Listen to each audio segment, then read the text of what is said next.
Hi everyone, and welcome to the Mum Boss Method podcast. I'm Chrissy, I'm the Mum Boss, and I am joined by a guest. I love guest podcasts, they make me excited.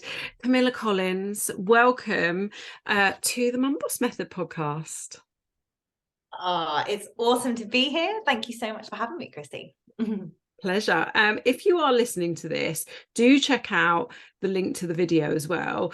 Camilla, wave your hands in front of the camera and show us your nails. Oh, those are beautiful. So Camilla has amazing coloured hair and amazing coloured nails. And everyone knows how much I love nail varnish. They're gorgeous. Gorgeous. Thank you. Life is too short for boring nails and boring hair for them. Yeah. Absolutely. Absolutely. So Camilla has joined me today and we connected over on Instagram and LinkedIn. I'm really excited to chat to her. I have been stalking her. I have been checking out her content, and this is really exciting because Camilla's written a book and everyone knows how that's on my goals list as well. So Camilla, why don't you introduce yourself? No one wants to listen to me today. Introduce yourself. Tell everyone who you are, what you do, and how you got to where you were, or where you are even. Yeah, where I am, where I'm going. Who knows? Yeah. Cool. Well, hi everybody. My name is Camilla, as you said, Camilla J Collins, and I am the founder of multiple beauty and creative entertainment agencies, so CJC Hair and Makeup, and also Glitter and Glow as well. And I am also an author, as Chrissy said, of a book called #NoFilterNeeded, Kicking Unobtainable Standards to the Curb and Reimagining the Power Within Yourself. And I'm also a confidence and lifestyle coach. And yeah, it's all, I mean, that's pretty much the journey in the order that I've just sort of said it. And I like to do all the things, but I trained as a hair and makeup artist back in 2009. Funny enough, Christy and I were just chatting before, and it was where she did her work experience, which is a place called Grease Paint. Yeah. And that's where I trained. And I started off in the TV and film industry, and long and short is about a year in, I assisted on a wedding and just absolutely bloody loved it.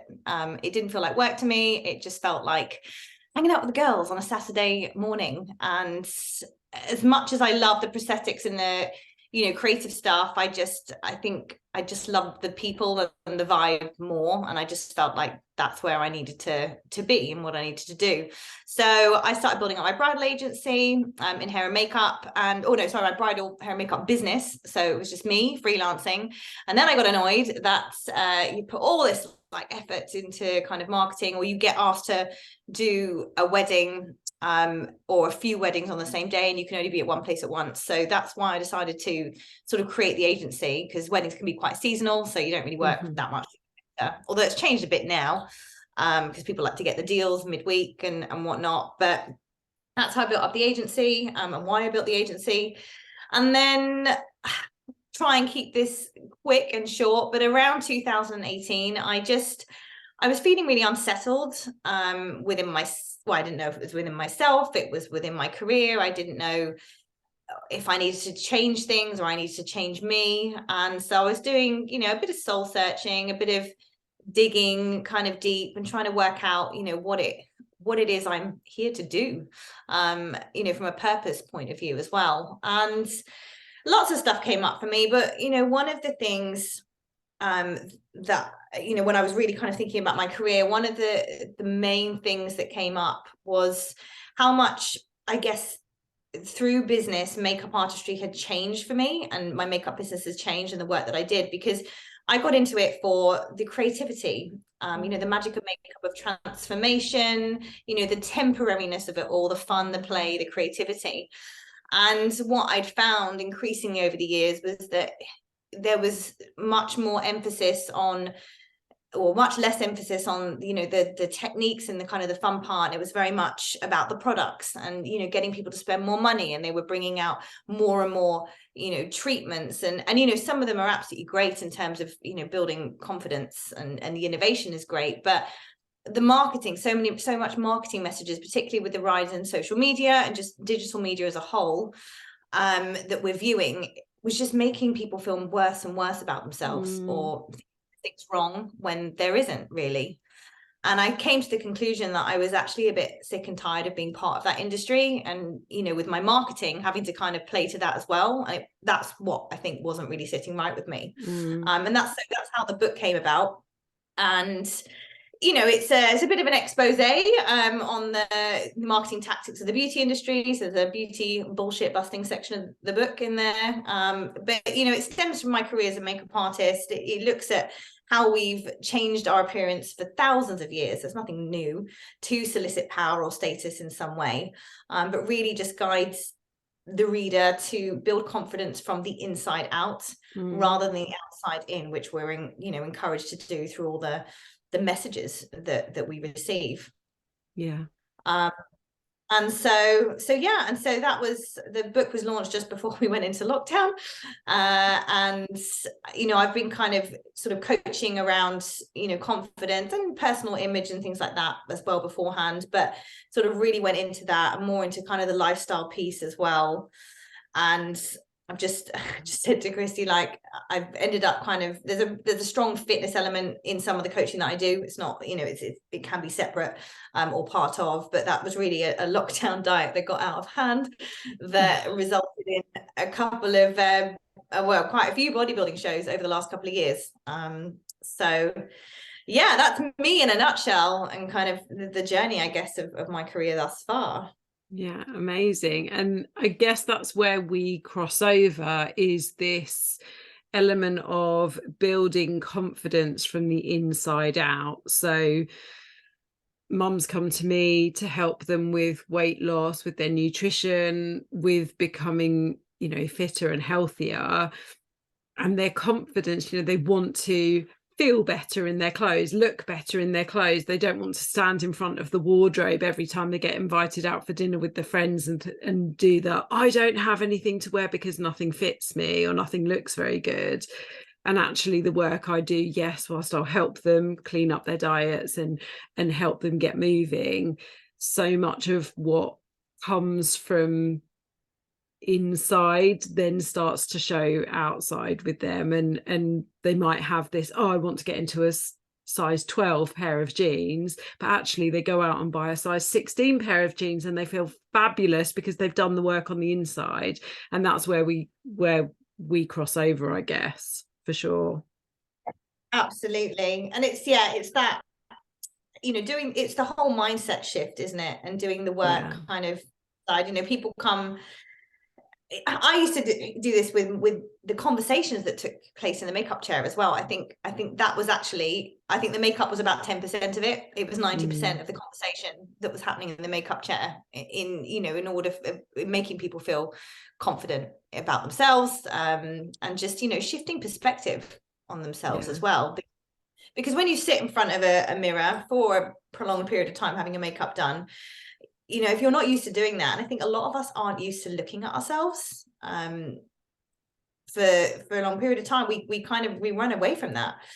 We don't spend, and the world is very busy anyway. And this isn't the other thing. It's everything is pulling us away from ourselves nowadays. And I think that the key thing is to get back in touch with ourselves, to sort of build that self-awareness, to kind of go deeper into our minds and our beliefs and kind of how things are working and our thought processes, so that we can manage that effectively. Yeah, for sure. That's so true, isn't it? We don't sit and look at ourselves for very long. Even if you do your own makeup in the morning, that might only take 10-15 minutes.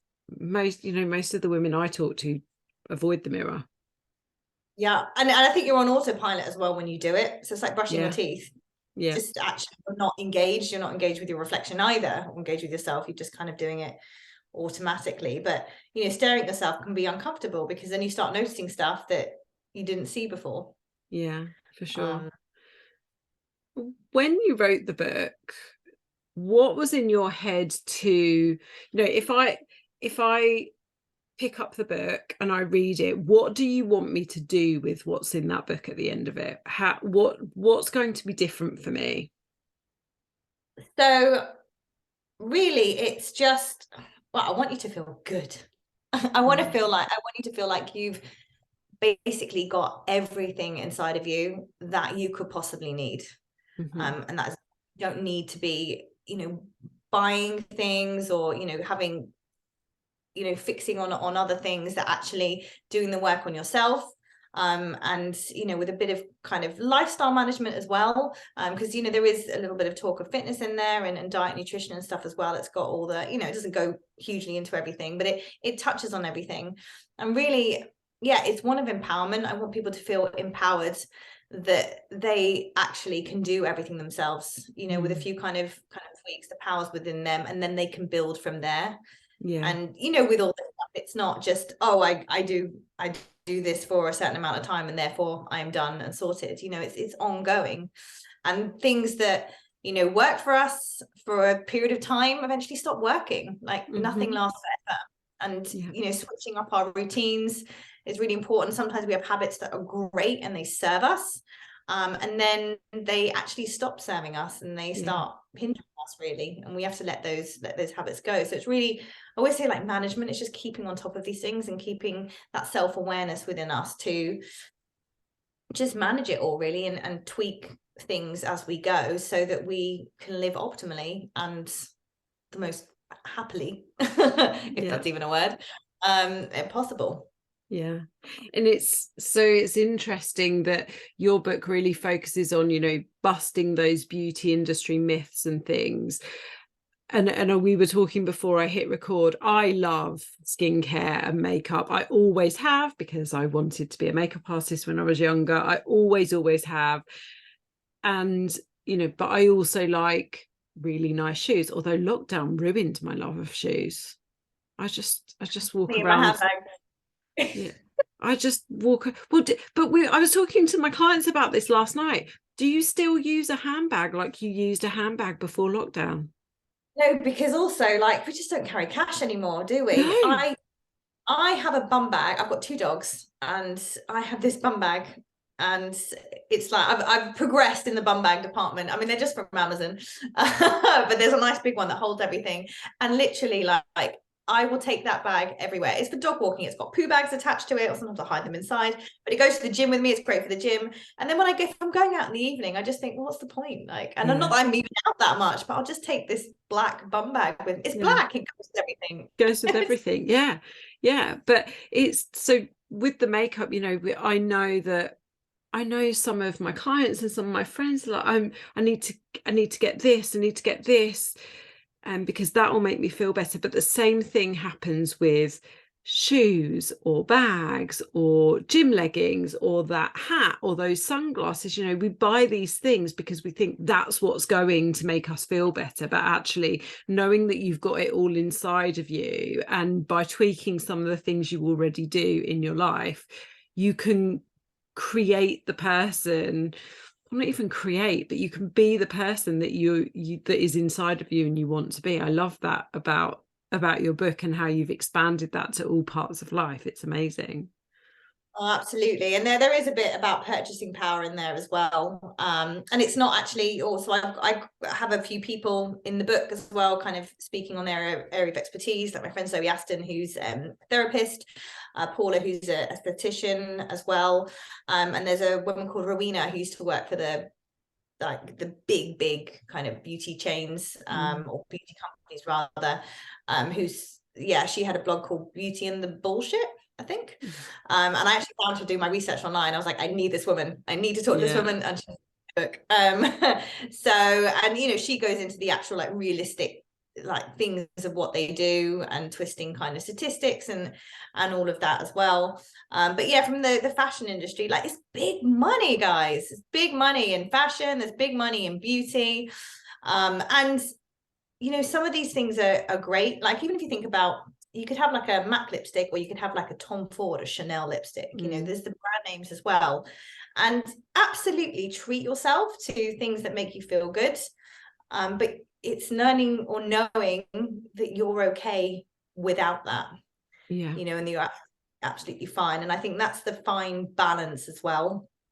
Just keep an eye on that. And you know, I do makeup free days, not so much anymore, but I was going through this period where I was doing it, and I was sharing on Instagram, just because it felt uncomfortable to go out without makeup on. And I was like, wow, why is this? Because I just got so used to wearing makeup. So it wasn't I was necessarily intentionally or consciously kind of having to put makeup on to feel all right. But when it wasn't there, it didn't make me, I felt a bit awkward or a bit self-conscious. So, when I noticed that, I was like, well, okay, we need to sort this out.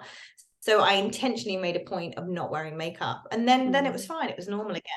Yeah. And I think that level of self-awareness is so important for all of us to just keep kind of tabs on.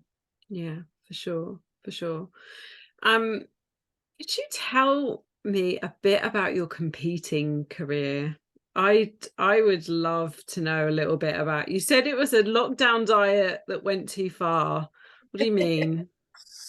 Well, it kind of was the plan, and then not the plan. So the first lockdown we were in the summer, like I just, I was fine, but I ballooned a little bit, and I was going out running. I think we underestimate actually how much energy we burn kind of mentally, sort of working on stuff, but also just like zipping around. Like I used to live in London, so just being out and about and sort of moving around. So even though I was doing running, I was doing Zoom workouts for people, and I was like, the scales are just going up and up and up. And it was great though. I was really enjoying myself. We had lovely summers, and it was like Prosecco o'clock most of the time. Emergency pizzas that I put in the freezer were like out every night, as they weren't really emergency pizzas. So yeah, that was fair enough. And then we went into the second lockdown. I was just like, I can't do this again. And I was doing a lot, there's a lot of output in the first lockdown in terms of, supporting people as much as I could, on the coaching side of things. And I just felt like I needed to just rein it back into me. So my friend Tom, who used to compete, Tom Blackman, he's got a gym in Bristol. He's a coach as well, and a nutritionist. And he doesn't do like show prep or anything, but I just said to him, I was like, will you prep me for a show? And he really didn't want to. He's like, it's not my area, let me pass it on to someone else. And I was like, look, it's just a fun thing I want to do, and I want to do it with you. So eventually he was like, all right then. So we kind of started on this sort of 12-week little transformation, which was a really great focus for me, with everything that was going on again, because it was terrible for our agencies on the wedding side and events, because that's what we specialized in, and we physically couldn't work. We couldn't move that online. It just, we had to not do it. So that's kind of where it was. And the long and short is that the show got cancelled because it was actually the day before lockdown lifted. So we just decided to do a photo shoot instead. So I had a nice little body transformation. And I think what I'd learned over those weeks, because what the beauty of lockdown for me and doing that was that all distractions were removed. So it was really easy to focus on one thing. I think trying to adopt new lifestyle habits when you're really, really busy is difficult, can be difficult at times. You've got lots of demands. So when you have something like lockdown that kind of switched your whole life like completely upside down, then it's like anything goes, anything's possible, and you have that kind of focus to focus on it. And I think that's what really kind of ingrained the habits for me. And so after the shoot was done, I just really maintained the weight loss, and I was really enjoying the gym, and I just thought, what, there was a show coming up in like a few weeks time, so I just decided to just diet down a little bit for it. And I got the bug, really. That was in June, and then I ended up doing another one in October. And then I had some time off, and then I did another one last year as well, and moved from like bikini to figure category. But it's just a nice focus for me. It's something I'm in control of, and I have to be careful with that as well. And I think, most people do, because suddenly that can start running you and ruling you, as opposed to, again, that's like when habits are serving you, and then suddenly they're actually not, they're hindering you. So just keep an eye on that. But it's just the progression. It's nice to have something that you're in control of, and that you're able to progress with, and that you can see the progression, and it's something for you, isn't it? Yeah. Have you got another show coming up? Are you doing any more? No, and for that reason, as I've just said, although my Instagram feed is now, or just the story, it's full of people, because we're like the season starting, so everyone's kind of, they're like before and afters, or people going into shows, and I'm like, oh, miss it. But you know, the last one really took its toll on me. Got ill beforehand. It was a bit of a rough year, to be honest. We lost my auntie. There was some kind of family stuff going on. So I probably was a bit run down mentally from the stress of that going into the show. So the last few weeks before the show were a bit like rocky. And the thing is, it takes over. So business, everything has to come second. You know, I'm single, so you know, that's fine. If you have a partner or something, then it's probably really hard to keep that kind of relationship going. Might just want to stay together for a while. So, you know, it does take over, and I just can't. Well, I don't see the point in letting everything go again just for that. I feel like I've done it. I've done my thing. I really enjoy the dieting part, but and again, it's seeing that progression. But the posing, oh God, I can't bear it. Tiring. Posing. Yeah, it is tiring. It's tiring, it's awkward, it looks weird. And I think especially when you're trying to, I actually prefer the figure style posing because it's far more intentional.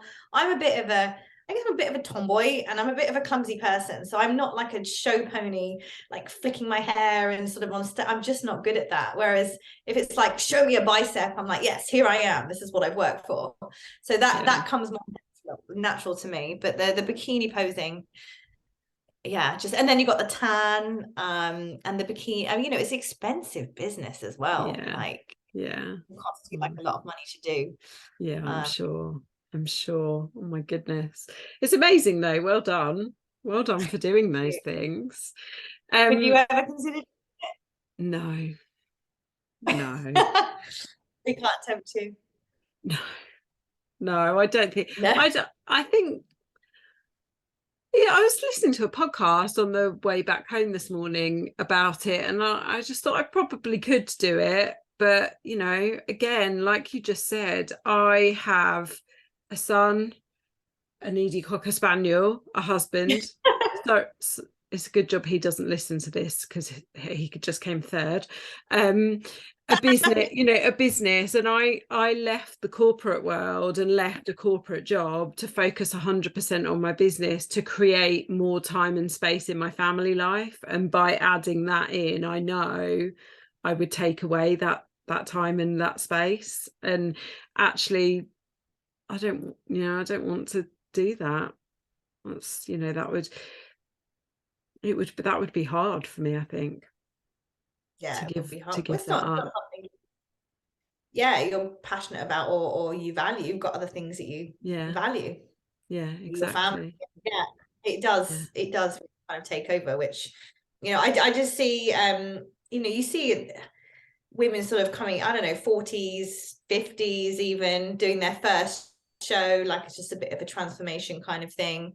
And I think, you know, it's a great thing to do. You know, if that's what you want to do, but yeah, it's not for everybody. No. But I think it's something, it's full on. You've got to be a certain, like, all or nothing. I am very much all or nothing. I really have to daily practice not doing that, and finding the gray areas, say black and white. But yeah, I think you have to be kind of an all or nothing person and believe it or not, you have to really like food, because you do eat weird stuff. So, you know, being picky with your food isn't going to help you on prep. So it does take a certain type of person. Yeah. To do it. I love my food. Yeah, I love my food. That wouldn't be a problem. That wouldn't be a problem. So how, as your life looks now and your businesses, your multiple businesses, so obviously you've got the agency and you are doing coaching as well, how else do you help women? If anyone listening wants to know how they can, you know, be involved in the things that you do outside of wedding makeup and the agency and the book, what else can people expect from you? Well, you've actually caught me at a bit of a, like, oh well, I'm a bit of a kind of crossroads with things at the moment. As you said, there's this and there's this and there's a few kind of bits going on. So I've just, and, you know, moving out of London, having been there for 35 years and off to the countryside, is part of my kind of next. I'm starting a new chapter. I'm just not entirely sure what that chapter is going to be, but at the moment there's a lot of busyness and there's kind of too many things. And I'm quite hands-on with the agency, and I'm trying to come out of that so I can be more hands-on with the coaching and do more work around there, in terms of speaking, which I do, and running workshops and things, and probably more kind of charitable things as well. But I share a lot on Instagram, what with the move, because I've just been here for a month, so juggling everything. Instagram has been a bit quiet, but normally that's kind of where I hang out and share things. And in terms of speaking, workshops, running kind of those regularly, is what I do. I'm hoping to do kind of more of. We do it on the corporate side, and also in privately as well, for like little parties and things like that. And makeup masterclasses as well. Amazing. Actually, which I like, confidence boosting, and also, again, it's great for people to ask questions of like, what brushes should I get? And it's like pretty much they're all the same, or a lot of the makeup brushes actually come out of the same factory. They just stamp their name on. So brushes, there are some brushes that are better than others in terms of the hair, but just all those little hacks that make things much easier, so you're not just wasting your money on things. No, love that. Yeah, that was an expensive discovery of mine. I won't say the brand name that I'm thinking about, but and as we discussed before we started, my audience being busy working, mostly mums who are wanting to focus on their self-care and looking after themselves, but build their own confidence. I'd love for you to share kind of your tips and also what you do to look after you and your self-care and what that looks like. I know it will involve dog walking because Camilla's got 2 Cocker Spaniels.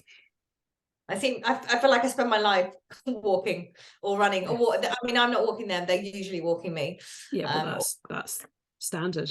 It's standard, isn't it? Yeah. But I mean, self-care, it's one of the first things to go when we get busy, and other demands on our time from our career, but also from our families.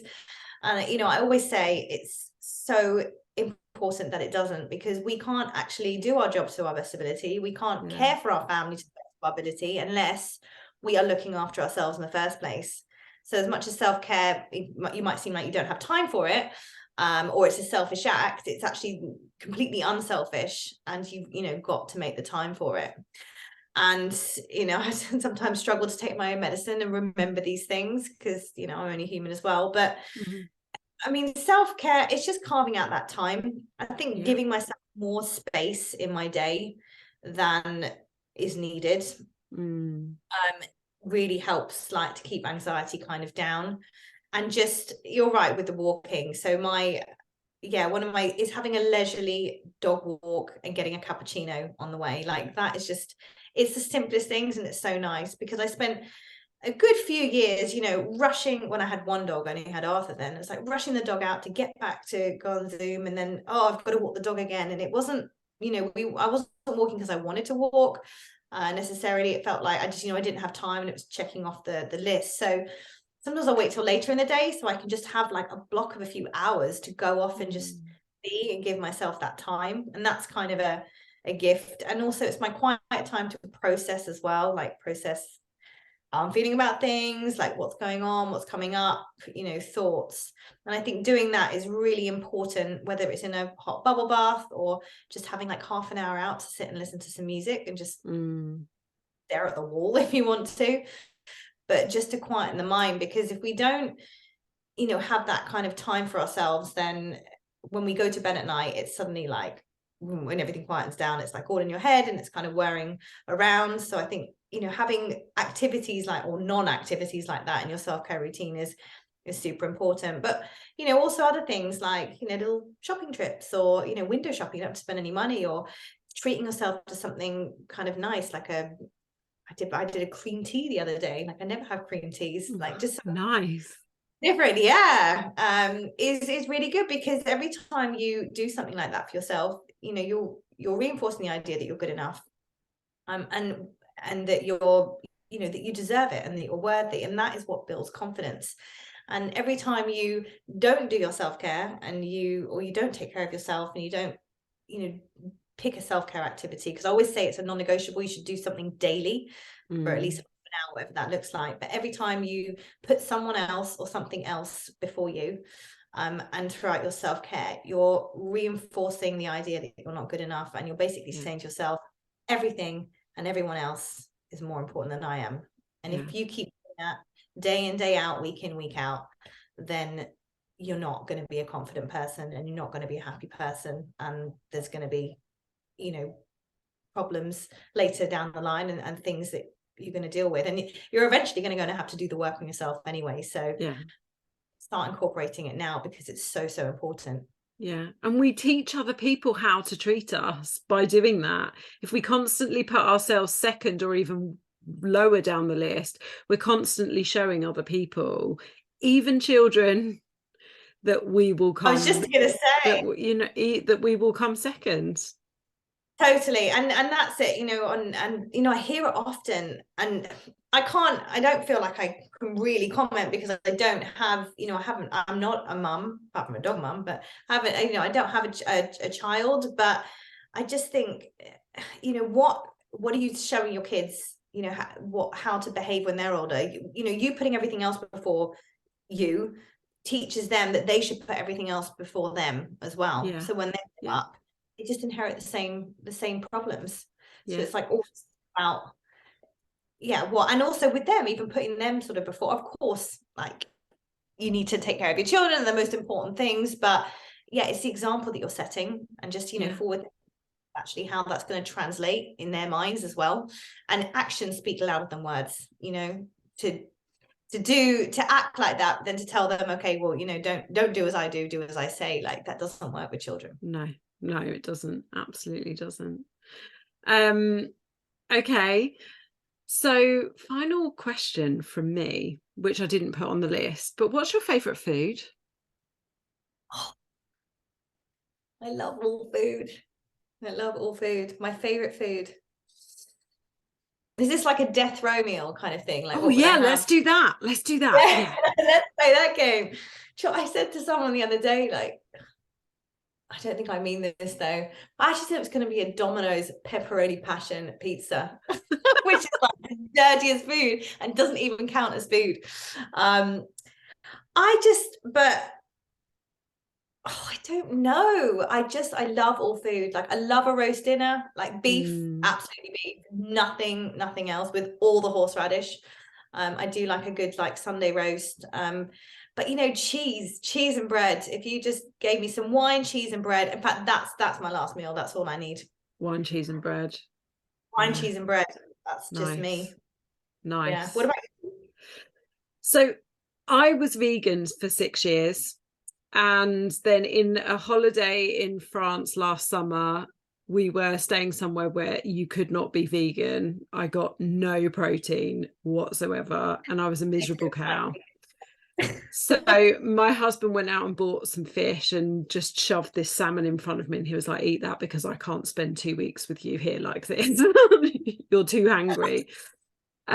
So for me now, it would probably be like a really good fish pie with really nice prawns and like nice sauce, but also cheese, bread and wine, because once I started eating the fish in France, I was like, well, you may as well give me the cheese then, because if I'm going to do one, I may as well do the other one. So, you know, I haven't gone back to meat, but I'm eating fish, I'm eating dairy, and I am feeling a lot better about myself in terms of energy. But it would be cheese. Give me a really nice red wine or a really cold white wine, some really good cheese, both, and some French bread.